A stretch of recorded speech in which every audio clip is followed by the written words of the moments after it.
అందరికీ నమస్కారం. నేను మీ గంటి ఉష. నా మిత్రులకి, శ్రేయోభిలాషులకి, సబ్స్క్రైబర్స్కి మంచి మంచి కామెంట్స్ తోటి నా వీడియోస్ని చూసి ప్రోత్సహిస్తున్న మీ అందరికీ కూడా కృతజ్ఞతలు, శుభాభినందనలు. ఈ మధ్యన ఒక యూట్యూబ్ ఇన్ఫ్లుయెన్సర్ చెప్పారని ఇన్స్పైర్ అయిపోయి వర్క్ ఫ్రమ్ హోమ్ అనే పేరుతోటి ఉద్యోగాల కోసం అక్కడ ఇక్కడ కష్టపడి చచ్చి చెడి పోపుల డబ్బాలోనూ వాటిల్లోనూ దాచిపెట్టుకున్నటువంటి డబ్బు లేదంటే బంగారం కాస్త వస్తూ ఉంటే దాన్ని కాస్త బ్యాంకులో తాకట్టు పెట్టి తీసుకొచ్చిన డబ్బు అది ఆమె చెప్పిన వాళ్ళకి, ఎవరైతే ఆ ఇన్ఫ్లుయెన్సర్ ఉన్నారో ఆమె చెప్పిన వాళ్ళకి సమర్పించుకున్నారని, దానివల్ల వాళ్ళకి వర్క్ ఫ్రమ్ హోమ్ వస్తుందనుకుని మోసపోయామని, అందుకోసం ఆ యూట్యూబ్ ఇన్ఫ్లుయెన్సర్ని, ఆ ఛానల్ని కూడా తిడుతూ మోసం చేశారన్న పేరుతోటి వీడియోస్ వస్తున్నాయి. దాని మీద ఇన్వెస్టిగేటివ్ జర్నలిస్టులు కావచ్చు, చాలామంది తర్వాత అనలిస్టులు కావచ్చు, వీళ్ళందరూ కూడా సోషలిస్టులు, వీళ్ళందరూ కూడా దీని మీద రెస్పాండ్ అవుతున్నారు. ఇక్కడ అండి అసలు ఎమోషనల్ అవ్వడం, ప్రతి చిన్నదానికి అమాయకంగా గొర్రెల్లా పడిపోయే లక్షణం ఉన్నంతసేపు ఎవరో ఒకళ్ళని మనల్ని మోసం చేస్తూనే ఉంటారు. ఇంకో విషయం, ఇలాంటి వర్క్ ఫ్రమ్ హోమ్ విషయాల్లో మోసం చెయ్యాలన్న తలపు వాళ్ళకు ఉండదు, మోసం చేస్తున్నామని తెలిస్తే ఎవరు కూడా అలా చెయ్యరు.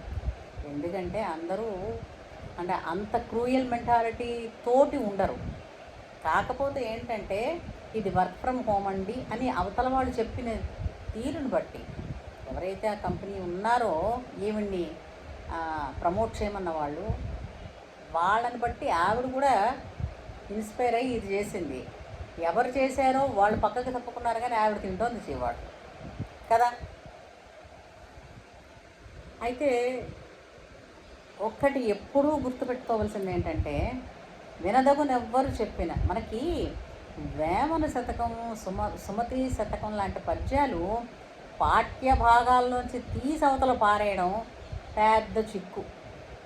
అవన్నీ అందరూ బాగా ఇప్పుడు నాగరికత పెరిగిపోయింది కదా. నాగరికత పెరిగిన దానిలో ఈ పద్యాలు వర్ణించడం, శ్లోకాలు వర్ణించడం అని అంటే ఏంటది మరి అంత, ఇంకా ఏ కాలంలో ఉన్నావు నువ్వు? ఇప్పుడు అంతా గూగుల్ మయం కదా. సో ఏది కావాలంటే అది గూగుల్లో దొరుకుతున్నప్పుడు జీవిత సత్యాలని, జీవిత సారాన్ని, జీవితానుభవాల్ని ఇవన్నీ వెతుక్కోవడానికి నీకు పద్యాలు ఎందుకు? ఆ పద్యాలన్నీ ఏదో అప్పుడు వాళ్ళు రాసేశారు, కానీ ఇప్పటికవి నిజమా? ఇప్పుడు ఆలోచించండి. వినదగునెవ్వరు చెప్పిన వినినంతనే వేగపడక వివరింపదగున్, కనికల్ల నిజము తెలిసిన మనుజుడిపో నీకి పరుడు మహిళో సుమతి. చెప్పగానే ఎవడు చెప్పినవన్నీ వినేయడం కాదండి, మనకి జీవిత సారాల నుంచి సామెతలు కూడా వచ్చాయి. చెప్పిన వాడికి చెవుడైతే విన్నవాడికి వివేకం వద్దా అని. 30,000 40,000 కట్టమన్నారు, కట్టేస్తారు. కట్టేస్తే ఏంటి, తర్వాత ఏంటి వస్తుంది, ఎలా వస్తుంది, ఇన్ డీటెయిల్డ్గా మనకి ప్రశ్నించడం అంటే వాళ్ళు ఏమనుకుంటారో అని ప్రశ్న వేసేవాళ్ళు చాలా తక్కువ. ఇప్పటికీ కూడా సంకోచం, ప్రశ్నించడానికి సంకోచం. ఎందుకని? అవతల వాళ్ళు ఒక 2-3 ప్రశ్నలు అడిగిన తర్వాత ఏంట్రా 30,000కి డబ్బులు వస్తాయి, జీతం వస్తుంది, జీతంలాగే డబ్బులు వస్తాయి, ఇంకా బోల్డ్ వస్తాయని చెప్తుంటే ఇంతలా ఇదైపోతున్నారు.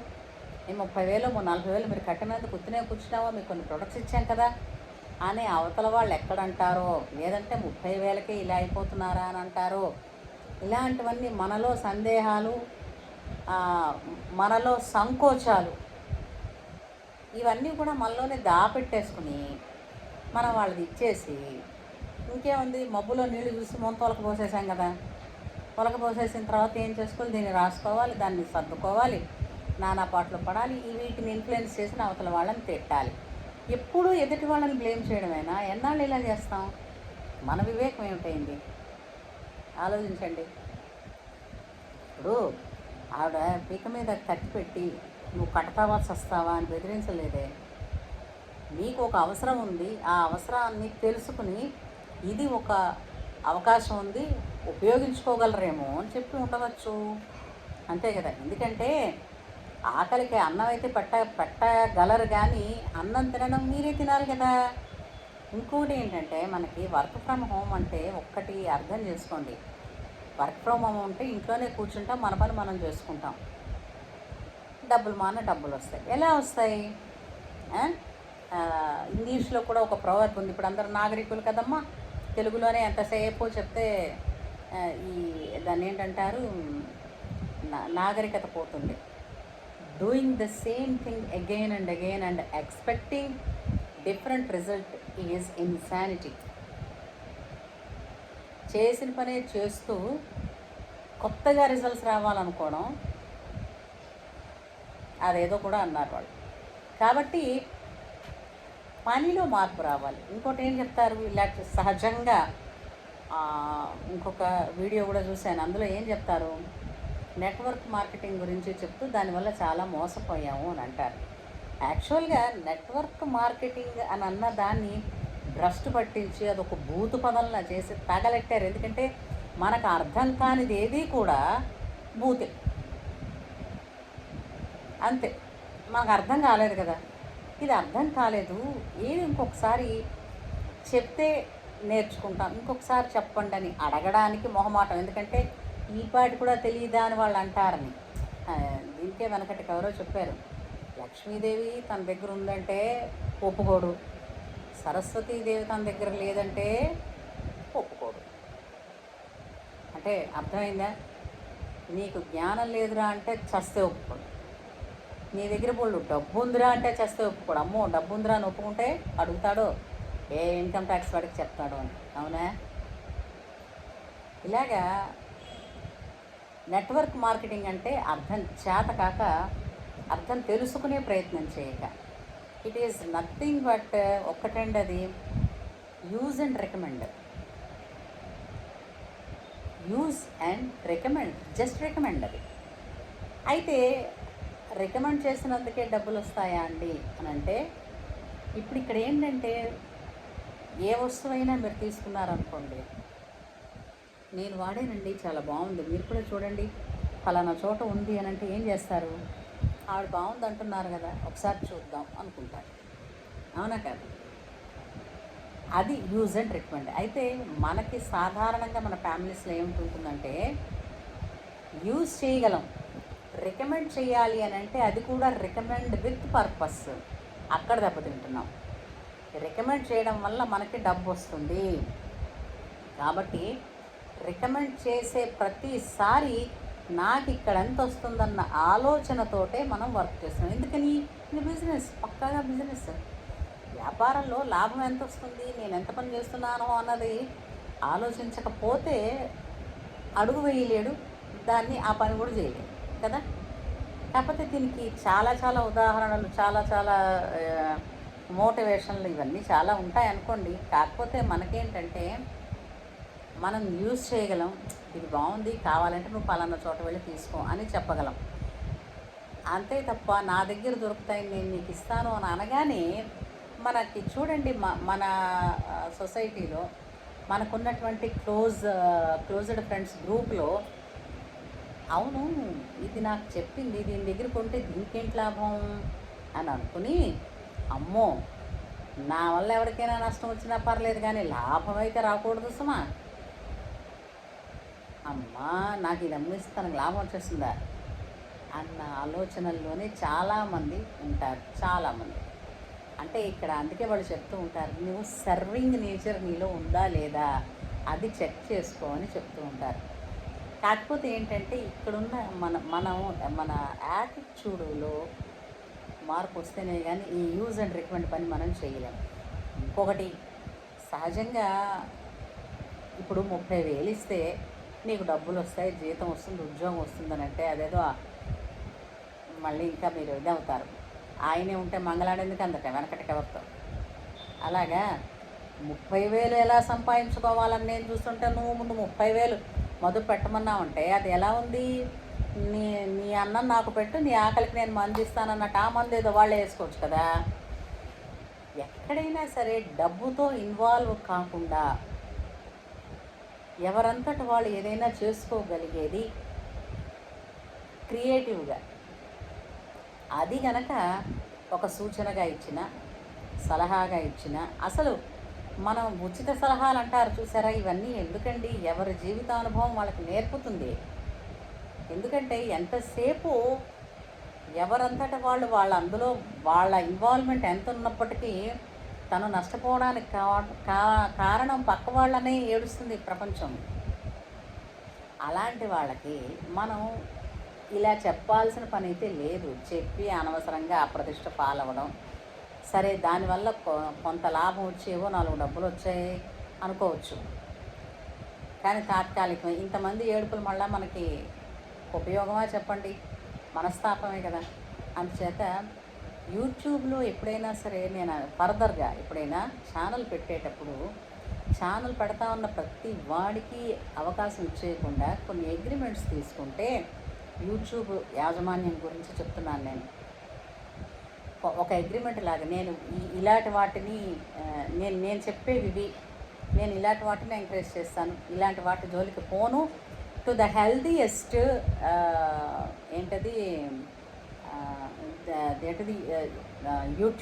యూట్యూబర్గా ఉండడానికి, యూట్యూబ్ వీడియోస్ చేసే ప్రాక్టీషనర్గా ఉండడానికి ఈ పనులు నేను చేస్తాను అన్నట్టుగా వాళ్ళ చేత ఒక సెల్ఫ్ అగ్రిమెంట్ అన్నది, కమిట్మెంట్ అన్నది యూట్యూబ్ తీసుకుంటూ ఉంటే రేపు పొద్దున్న ఎప్పుడైనా సరే ఒక ఛానల్ ఒక వీడియో చేసే ముందు ఆలోచించే అవకాశం ఉంటుంది అనేటటువంటిది నా చిన్న ఒక ఆలోచన వచ్చింది. ఇది పక్కన పెడితే ఇంకొక విషయం మనం మాట్లాడుకుందామండి. సహజంగా మనకి ఇంటికి వెచ్చాలు మహా అయితే 3,000 నుంచి 5,000 లోపల అయిపోతూ ఉంటే, నెలకి 20,000 పెట్టి లేదా 30,000 పెట్టి సామాన్లు ఎందుకండి కొనుక్కోవడం? 20-30,000 పెట్టి నువ్వు కొనుక్కుంటే సామాన్లు నీకు కావలసిన ఉంచుకొని నువ్వు డెఫినెట్గా నువ్వు అమ్మి తీరాలి. అమ్మకపోతే మళ్ళీ నువ్వు ఇన్వెస్ట్ చేసిన మనీ నీకు రాదు. నీ ఇన్వెస్ట్ చేసిన మనీ నీకు రాగా నువ్వు 20,000 రూపాయలు పెట్టి ప్రొడక్ట్స్ కొన్నందుకు కానీ నీకు మహా అయితే 1,500 దాకా డబ్బులు వస్తాయి. ఆలోచించి చూడండి, 20,000 రూపాయలు పెట్టుబడి పెడితే 1,000-1,500 వచ్చిందో అంటే మీకైతే వేరే చోట బ్యాంకులో ఇంట్రెస్ట్ వస్తుందా అంటారు. ఒక్కటి ఆలోచించండి. నువ్వు 20,000 పెట్టడం ఎందుకు? 1,500 నువ్వు సంపాదించుకోవడం ఎందుకు? ప్రతీ నెల పెట్టాలిగా 20,000. అంటే ప్రతీ నెల అన్నం తింటున్నాం, ప్రతీ నెల ప్రొడక్ట్స్ వాడుతున్నాం. ఈ ప్రొడక్ట్స్ శాన్నాళ్ళు వస్తాయండి. Because of the quality and durability చాలా రోజులు వస్తాయి. వచ్చినప్పుడు అన్నాళ్ళు ఎందుకు ఎట్టి పెట్టుకుంటాం? అన్ని రోజులు ఉన్నప్పుడు మనకి ఒక్కొక్క ప్రోడక్ట్ 3 నెలలు 4 నెలలు ఇచ్చినప్పుడు మనం ప్రతి నెల కొనాల్సిన పని ఏంటి? అంటే డబ్బులు కావాలి కాబట్టి. అంటే ఏంటిది? కొసకేంటైంది? వర్క్ ఫ్రమ్ హోమ్ కాదండి, ఇట్స్ అ ప్యూర్లీ వ్యాపారం. మిమ్మల్ని వర్క్ ఫ్రమ్ హోమ్ అనేటువంటిది ఒక జాబ్లోంచి డైరెక్ట్గా ఒక ఎంటర్ప్రెన్యూర్గా, ఒక వ్యాపారస్తుడిగా, వ్యాపారస్తురాలిగా దించేస్తున్నారు. అది మనకి తెలిసి తెలియకుండా గోదాంలో దిగిపోతున్నాం.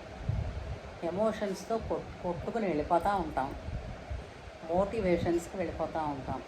ఇందులో ఏది కూడా ఇంట్లో వాళ్ళు మనని తిట్టేసరికి అవతల వాళ్ళ వల్లనే ఇలా చేశాను, నేను నష్టపోయాను అనుకుంటాం. ఇక్కడ చాలామంది ఇందులో నేను విన్న ఒక వీడియోలో ఆవిడ చెప్పిన పాయింట్ కరెక్టేనండి. ఎంత మోటివేట్ చేస్తారంటే అవతల వాళ్ళు ఇంకా ఉండి చెయ్యాలరా బాబు, లేదంటే జీవితం మరొకటి లేదు మనకి అన్నట్టు అనిపించేటట్టు చేస్తారు. సారీ, ఈ వీడియో కొంచెం పెద్దదైనా సరే అందరి కోసం కూడా కాబట్టి వినండి, పూర్తిగా వినండి వీడియోని. అయితే మన ఎలా మోటివేట్ చేస్తారంటే అలాగా ఇలాగా, మీరు ఇది కాకపోతే అలాగా.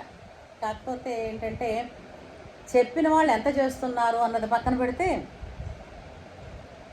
ఈ వాళ్ళ కింద టీంలో ఉన్న వాళ్ళ చేత చేయడానికి చాలా పుష్ చేస్తూ ఉంటారు. అయితే మేము బలవంతం పెట్టామా, మళ్ళీ ఇందాక లేనన్న మాటే అంటారు. బలవంతం పెట్టామా అన్నారు, ఇలా చేయకపోతే ఎలాగంటారు. అదొక ఏంటంటారు అది సైలెంట్గా మైండ్ మీద ప్రభావం చూపిస్తూ ఉంటుంది వాళ్ళ మాటలు, ఈగోని రెచ్చగొట్టి. ఇది కొంచెం ఆలోచించదగ్గ విషయం. ఇంకోటి చూస్తున్నాను, కొన్ని లీడర్షిప్స్ ఉంటాయి, అవి 20 ఏళ్ళు కాదు 25 ఏళ్ళు అయినా ఎక్కడ వేసిన గొంగళి అక్కడే ఉంటుంది. అదేం విచిత్రమో నాకు తెలియదు. ఆ చుట్టుపక్క వాళ్ళు ఈ చుట్టుపక్క వాళ్ళు ముందుకు ఎదిగిపోతూ ఉంటారు, వీళ్ళు మాత్రం ఇక్కడే కూర్చుంటారు. కొత్తగా ఎవరైనా వీళ్ళ కింద టీంలో ఉన్న వాళ్ళు లోపలికి తీసుకొచ్చారనుకోండి, వీళ్ళకి ఎవరినని చూపించాలి? నువ్వు నీ అప్లైన్ని గౌరవించాలి, నీ అప్లైన్ని చూపించు, ఎందుకంటే నీకన్నా వాళ్ళు పెద్ద స్థాయి కాబట్టి వాళ్ళ మాట వీళ్ళు వింటారు అని అంటూ ఉంటారు. ఏంటని చూపించుకున్నారు? నీ అప్లైన్ ఎన్నాళ్ళ నుంచి ఉన్నాడు, ఏం ఎదిగాడు? క్వశ్చన్స్ అడగరా? ఇంకో విషయం, ఎదగాలి అని అనుకున్న లీడర్షిప్ ఎలా ఉంటుందనంటే, కింద స్థాయి దాకా ప్రతి లెవెల్లోనూ వెళ్ళి హెల్ప్ చేయాల్సిన అవసరం ఉంటుంది, చేస్తారు. కానీ ఇక్కడ లీడర్స్ తమని తాము పరిచయం చేసుకునేటప్పుడు అంటే వాళ్ళ ఇంటోనేషన్ ఆఫ్ వాయిస్ గమనించి చూడండి, వాళ్ళ చదువుని అండ్ వాళ్ళ ఉద్యోగాన్ని హైలైట్ చేసి ప్రెషర్ ఇచ్చి చెప్తూ ఉంటారు. అంటే వాళ్ళు దేన్ని ఎంకరేజ్ చేస్తున్నట్టుగా ఆలోచించాలి.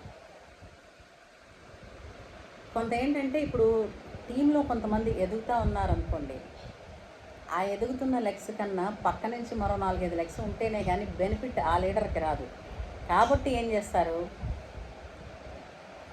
వాళ్ళకి వాళ్ళ ఉద్యోగం బాధ్యతలు తీరుస్తున్నాయి. ఎందుకంటే ఉద్యోగం చేస్తున్నంతసేపు ఇది పక్క ఇన్కమ్ అండి, ఆలోచించండి, సైడ్ ఇన్కమ్ ఉంది వాళ్ళకి. వాళ్ళు రిటైర్ అయిపోయిన తర్వాత అప్పుడు ఫుల్ ఫ్లెడ్జ్డ్గా దీని మీద వాళ్ళు ఏంటది ఫోకస్ పెట్టచ్చు. అంతవరకు ఏంటంటే అది ఎక్కువ కనపడుతుంది కదా జీతం అండ్ డిజిగ్నేషన్ అండ్ దానికి ఏముంది, దానికి వచ్చేటువంటి లాభాలు, గుర్తింపు ఇవన్నీ ఉంటాయి కదా. సో దాన్ని వదలకూడదు. ఎలా వదిలేస్తారు? ఎవరన్నా వెర్రివాళ్ళు ఏంటి, వదిలితే తిట్టరా? మీకు ఎక్స్ట్రా ఇన్కమ్ ఒక 10,000 వచ్చినా 20,000 వచ్చినా ఏం చేయగలరండి? హ్యాపీగా ఏ బ్యాంక్లోనో రికరింగ్ డిపాజిటో, ఏ పోస్టల్లోనో, లేదంటే ఇంకేదైనానో, ఇంకే షేర్స్, ఇంకే సిప్పు కట్టారనుకోండి, డెఫినెట్గా మీరు ఒక 10 ఏళ్ల పాటు మీ వల్ల, మీలాంటి మీరు తెచ్చుకున్న గ్రూప్ వల్ల ఇన్కమ్ వచ్చింది అనుకుందాం. ఇప్పుడు పెంచారు హ్యాపీగా వాళ్ళని, మీకేంటి వచ్చింది?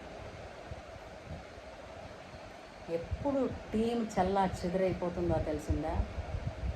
యూనిటీ. ఆ యూనిటీ గురించి మేము చెప్తాం కదా, వద్దు. ఎక్కడికక్కడ తన జాబు, తన డెసిగ్నేషను అనేటువంటి ఒక టెంపర్మెంట్ ప్రతి వాళ్ళల్లోనూ ఉంటుంది ఉద్యోగం చేస్తున్నంతసేపు. సో హెల్పింగ్ పండుతాను కానీ భాగానికి వస్తానా అన్న సామెత ఇందులో హెల్పింగ్ లెవెల్ అండి. మీరు ఎక్కడి నుంచైనా ఉంటుందండి, నా దగ్గర నుంచి మాత్రం ఉండదు. ఇది మనం తెలుసుకోవాల్సింది. ఇంకా వ్యాపారాన్ని పెంచుకోవడానికి ఎట్లా ఉండాలంటే, ఒక కంపెనీ, ఇంకో విషయం చెప్తున్నాను, ఒక కంపెనీ వచ్చిందనుకోండి, ఇదే నెట్వర్క్ మార్కెటింగ్ అని వచ్చిందనుకోండి, అది వచ్చిందే మనీ చేసుకోవడానికి. అంతే, ఏ వ్యాపారం అయినా అవుట్పుట్ ఏంటి, ఫైనల్లీ ఒక గుడ్ విల్ ఉండాలి కంపెనీ మీద అండ్ మనీ సంపాదించుకోవాలి, అంతే కదా.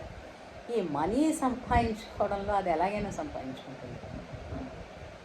మీరు నేను చేసినా చెయ్యకపోయినా doesn't make any difference on that. అందువల్ల ఏంటవుతుంది, కొంతమంది ఏంటంటే అందులో కొన్ని ప్రత్యేకమైన ప్రొడక్ట్స్ పట్టుకుని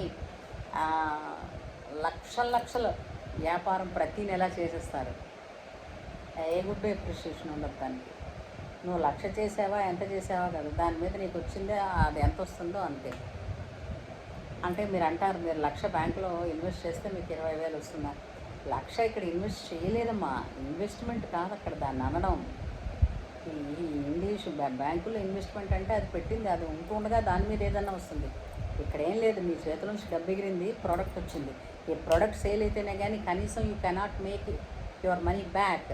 కాబట్టి పరుగులు పెడుతూ ఇప్పుడు చూడండి, వర్క్ ఫ్రమ్ హోమ్ అది రోజుకు 1 గంట పార్ట్ టైం అంటారు, కానీ 24 గంటలు మీ బ్రెయిన్ ఆక్యుపై చేసేది అది. ఆలోచించండి. అండ్ ఇంకొక విషయం కూడా ఉందండి, ఈ వస్తువులు ఆన్లైన్ ప్లాట్ఫామ్స్లో దొరకకూడదు, సేల్ చేయకూడదు అన్నది ఒక ఇది ఉంది, దానికి అగ్రిమెంట్ ఉంది, ఒక లీగల్గా కూడా ఇది ఉంది. ఇది ఒక రూలు డైరెక్ట్ సెల్లింగ్లో ఇవన్నీ చెప్తారు. బట్ ఎవరినైనా అడిగి చూడండి, మీరు ఒక ప్రోడక్ట్ గురించి చెప్పగానే టక్మన్ ఆన్లైన్లో వెళ్ళి వాళ్ళు చూసి ఇదే కదా అని అడుగుతారు. అడిగినప్పుడు మనం ఏంటంటాం, ఎస్ అంటాం. ఇప్పుడు అక్కడ ఒక రేట్ ఉంటుంది, మనం చెప్పే రేట్ ఒకటి ఉంటుంది. వీళ్ళు దేన్ని తీసుకుంటారు? బుద్ధున్న వాళ్ళు ఎవరైనా సరే ఓ 10 రూపాయలు తక్కువ వస్తుందంటే చూస్తారు. కాకపోతే దానిలో అంటారు authenticity of the product, quality of the ప్రోడక్ట్కి కంపెనీ గ్యారంటీ ఇవ్వదని. కంపెనీ గ్యారంటీ ఇస్తే ఎంత, ఇవ్వకపోతే ఎంత. ఏ ఆన్లైన్ నుంచి వీళ్ళు కొనుక్కున్నారో ఆ ఆన్లైన్ తిరిగి ప్రోడక్ట్ రిటర్న్ చేస్తే డబ్బులు ఇస్తుంది వాళ్ళకి. చేయలేదా? అమెజాన్ నుంచి ఎన్ని ప్రోడక్ట్స్ మీరు తెచ్చుకున్నా, ఎలాంటివి మీరు పర్చేస్ చేసినా కొన్ని ప్రోడక్ట్స్కి అయితే 1 వీక్, కొన్ని ప్రోడక్ట్స్కి అయితే 2 వీక్స్ లోపల తిరిగి మీరు రిటర్న్ పెట్టుకుంటే వెళ్ళిపోలేదా? ఆ ప్యాకేజ్ అవన్నీ పెట్టుకుంటే తిరిగి మీ డబ్బులు మీకు వచ్చేయలేదా? మరేంటట ఇందులో అంటే ఆ కంపెనీ ఏదో అది ఆన్లైన్ ప్లాట్ఫామ్స్కి డైరెక్షన్ ఇవ్వలేదు తన ప్రోడక్ట్స్ పెట్టుకోవడానికి. మంచిదే, కొబ్బరి చెట్టుకి మడిబట్ట కట్టానన్నట్టు వెనకట్టుకోవడం. దొంగవాడికి ఎక్కర్లేదు కదా, అది మడిబట్ట అయితేనే ఏదైతేనే ఉంటుంది, కాయలు పట్టుపోయి కూడా పట్టుపోతాడు. అలాగా థర్డ్ పార్టీ వాళ్ళు ఎవరు పెట్టుకున్నా మాత్రం మాకు సంబంధం లేదు. నిజమే, ఆ థర్డ్ పార్టీ వాళ్ళని కట్ చెయ్యనంత కాలం అందులో కనపడుతూనే ఉంటాయి కదా ప్రోడక్ట్స్. కనపడుతున్నంతసేపు ఇంకా నాకు మామూలుగా రాదన్నమాట. ఎంత తెలివి తక్కువ వాడైనా తను కొనడానికన్నా ఒక 10 రూపాయలు తగ్గించే ఆలోచిస్తాడు కదా. సో చాలా ఎక్కువ మొక్కలు ఉన్నాయండి ఈ వర్క్ ఫ్రమ్ హోమ్ అని చెప్పినటువంటి దాని వెనకాతలు ఉన్న ఇంత పెద్ద ఈ మార్కెటింగ్లో. కాబట్టి చేసే ముందు ఎవరైనా సరే తన శక్తి ఎంత, తను ఎంతవరకు టైం స్పెండ్ చేయగలదు, ఆన్ కాస్ట్ ఆఫ్ వాట్, ఇంట్లో భర్త పిల్లల తాలూకు అటెన్షన్ పోగొట్టుకుంటూ, లేదంటే వాళ్ళ చేత చీవాట్లు తింటూ, అంటే ఇంట్లో ప్రెషర్స్ తింటూ కష్టం కదా.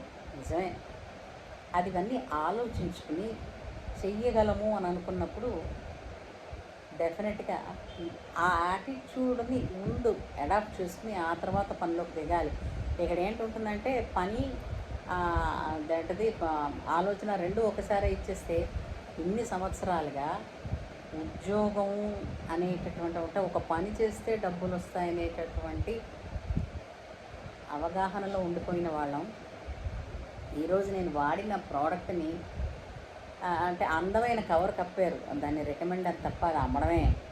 ఫైనల్లీ బిజినెస్ అంటే వ్యాపారంలో అమ్మడాలు కొనడాలే ఉంటాయి, ఇంకేం ఉండవు. దానికోసం టీం వాళ్ళు చేస్తే మోటివేషన్స్ చేస్తారేమో కానీ కంపెనీ ఎప్పుడు మోటివేట్ చేయడం దాన్ని చేయాల్సిన అవసరం లేదు. నువ్వు కాకపోతే సమ్ ఎక్స్, వాళ్ళు కాకపోతే ఎక్స్, కాకపోతే వై, ఎవడు ప్రోడక్ట్ కొనుక్కుంటే వాడే దానికి. ఓకే, సో ఎప్రిషియేషన్ చేయడం అన్నది లీడర్షిప్ నుంచి రావాలి.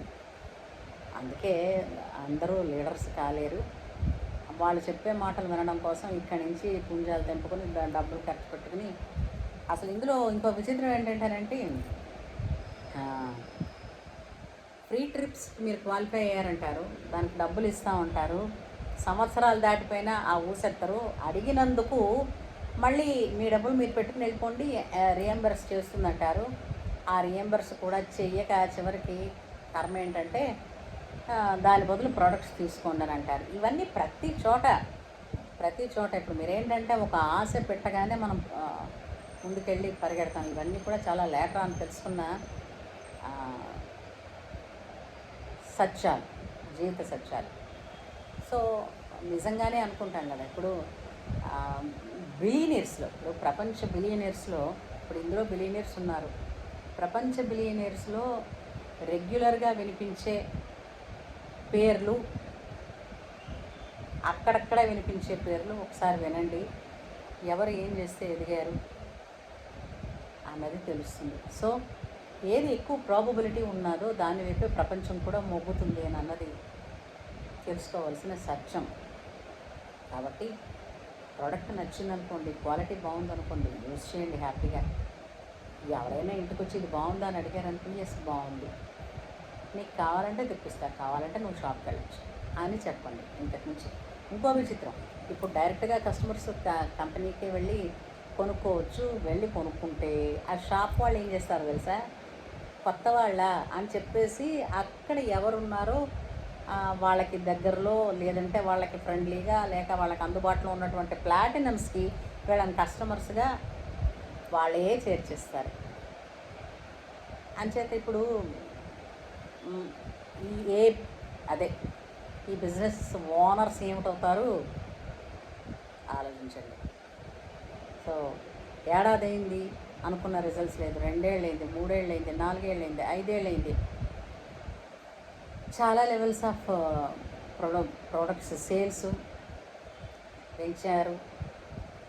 సేల్స్ పెంచిన వాళ్ళు ఉన్నారు, మోటివేషన్లో ఉన్నారు, టీములు పెరిగిన వాళ్ళు ఉన్నారు. తర్వాత అగమ్య గోచరం, ఎందుకనంటే ఆ లీడర్కి అగమ్య గోచరం అయినప్పుడు ఆ టీంలో ఉన్న వాడికి అగమ్య గోచరమే. ముందు గొర్రె వెళ్ళి ఏ గోతులో పడిందో మిగిలిన గొర్రెలన్నీ కూడా అలాగే పడతాయి కదా.